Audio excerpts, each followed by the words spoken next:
പെണ്ണിൻ മനസ്സറിഞ്ഞ പൊന്നിൻ ശേഖരം 45 വർഷത്തെ സേവന പാരമ്പര്യവുമായി new mini gold and diamonds palace road Mattancherry.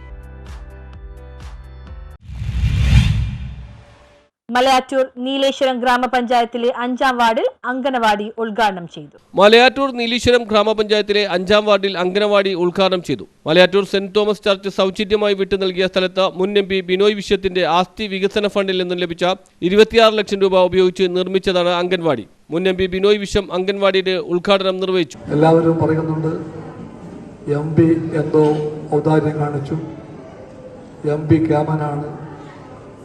ഞാൻ തുറന്നു പറയട്ടെ, ഒരു എം പി ഫണ്ടും ഒരു MLA ഫണ്ടും ഒരു സർക്കാർ ഫണ്ടും ഒരു എം പിയുടേതുമല്ല, ഒരു MLAയുടേതുമല്ല, ഒരു മന്ത്രിയുടേതുമല്ല.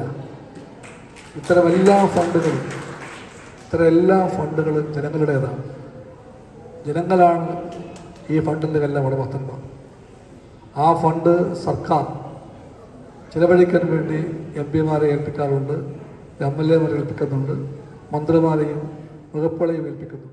ഗ്രാമപഞ്ചായത്ത് പ്രസിഡന്റ് ജോയ് ആവോക്കാരൻ അധ്യക്ഷത വഹിച്ചു. വാർഡ് മെമ്പർ ബിൻസി ജോയ് സ്വാഗതം ആശംസിച്ചു. Angamaly block panchayat president Kochuthresia Thankachan, Paravur block panchayat president Kamala Sadanandan, ജില്ലാ പഞ്ചായത്ത് മെമ്പർ അനിമോൾ ബേബി, അങ്കമാലി ബ്ലോക്ക് ക്ഷേമകാര്യ standing committee chairman Manoj Mullassery, block panchayat അംഗം സീലിയ വിന്നി, ഗ്രാമപഞ്ചായത്ത് വൈസ് പ്രസിഡന്റ് ലേജി ബിജു, ക്ഷേമകാര്യ standing committee chairperson Shilby Antony, ആരോഗ്യ വിദ്യാഭ്യാസ standing committee chairman Shibu Parambath, മെമ്പർമാരായ ബിജി സെബാസ്റ്റ്യൻ, സതീഷാജി, വിജി റജി, വിവിധ രാഷ്ട്രീയ കക്ഷി നേതാക്കൾ, സാമുദായിക സംഘടനാ ഭാരവാഹികൾ, വെൽഫെയർ കമ്മിറ്റി അംഗങ്ങൾ, അംഗനവാടി പ്രവർത്തകർ എന്നിവർ പങ്കെടുത്തു. News bureau, Kalady.